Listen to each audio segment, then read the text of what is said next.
Palpitaciones. El jardín de los Espinosa era grande y extenso, se podía disfrutar como si se tratase de una casa de campo. En este jardín acostumbraba verse al pequeño Samuel jugando a las escondidas, rebuscando debajo de las rocas o simplemente corriendo. La mamá de Samuel, Teresa, disfrutaba ver crecer a su hijo y su gran casa en las afueras de la ciudad. Una tarde, el niño manifestó un fastidio en su brazo izquierdo, decía que se movía. Su madre observó detenidamente su brazo y vio cómo este se estremecía y temblaba, como si palpitara. En el hospital le dijeron que era algo pasajero, algún golpe que tuvo, y que se le quitaría en un par de semanas. Pero las palpitaciones no se iban y se intensificaron. Ya no solo era solo su brazo, sino también su hombro y su pecho. Los doctores no podían encontrar las causas. Le sacaron placas, ecografías y cuanto examen se les ocurriese, pero no hallaron nada anormal. El niño se encontraba cada vez más débil y parecía falto de atención. Una tarde de febrero el niño finalmente dijo que quería estar en su casa, jugar en su jardín, que ya no soportaba ese hospital en el que estuvo más de 7 meses. En su casa el niño paraba sentado en el jardín, observando detenidamente el horizonte, como alejado de ese mundo. Las palpitaciones eran visibles, como si su cuerpo se retorciese por dentro, pero el niño ya no se quejaba, solo pedía estar en su jardín y se molestaba cuando lo alejaban del mismo.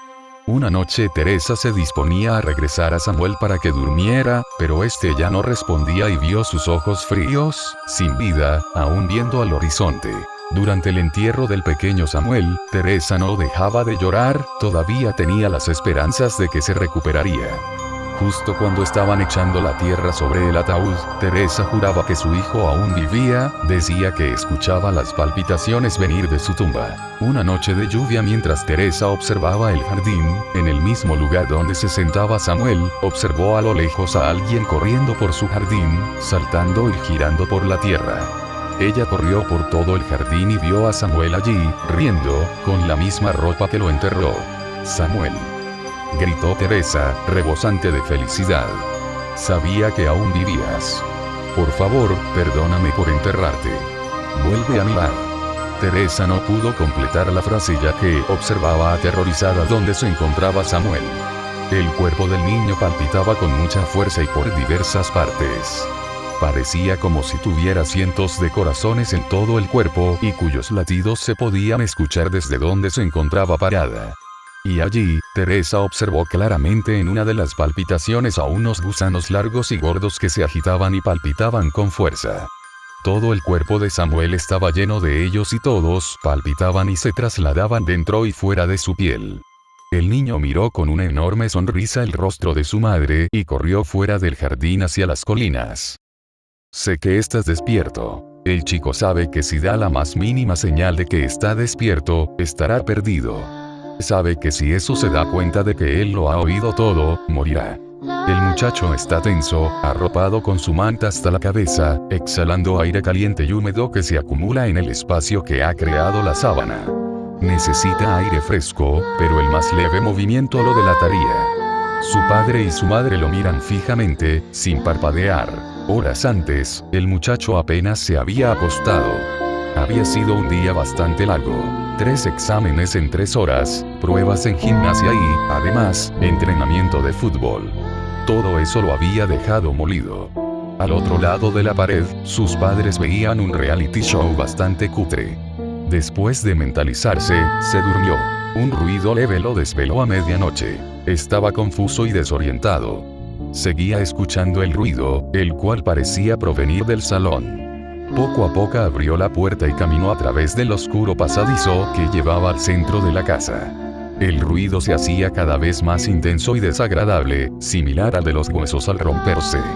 Lentamente, asomó la cabeza por la esquina. Horrorizado, descubrió el epicentro del ruido. Una masa de unos 2 metros estaba de pie, inmóvil. En su mano se encontraba el cuerpo sin vida de su padre. Tenía el pecho perforado y las extremidades destrozadas. A sus pies, estaba el cadáver de su madre partida por la mitad. El muchacho sintió la necesidad de gritar, pero sabía que si lo hacía no iba a contarlo. Intentando no hacer mucho ruido, el chico volvió a la habitación y se acostó de nuevo. Es todo un mal sueño, se decía a sí mismo. Mañana todo volverá a la normalidad. Aterrorizado, escuchó las fuertes pisadas del monstruo que acababa de asesinar a sus padres. Actuando por instinto, se tapó con la sábana y se hizo el dormido. Escuchaba cómo, poco a poco, esa cosa se acercaba. La tenue luz que ofrecía la luna le permitió ver lo que la figura hacía. Aquella cosa se quedó quieta al lado del mueble. Respiraba profunda y roncamente mientras miraba hacia la cama. El chico, haciendo un esfuerzo inhumano, contuvo sus ganas de gritar y de correr. Cuando la bestia, por un motivo u otro, salió de la habitación, el chico saltó de la cama y observó por la puerta cómo la masa de carne se alejaba y se dirigía al salón. 10 segundos después, se dio cuenta de que volvía y el muchacho regresó al colchón, agarró la sábana y se tapó hasta arriba. El engendro entró de nuevo en el cuarto, llevando en su mano alguna cosa. El joven escuchaba cómo manipulaba algo. La fiera volvió a salir. El chico se destapó y pudo observar la macabra escena. El cuerpo sin vida de su padre estaba sentado con el cuello roto y la cabeza mirando hacia el lecho. Otra vez, intentó no gritar.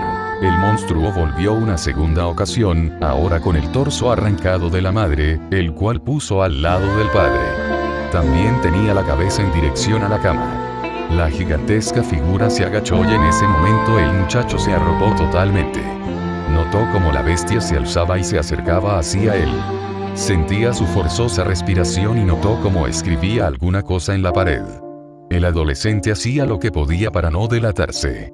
Después de eso, el engendro salió de la habitación y desapareció en la oscuridad.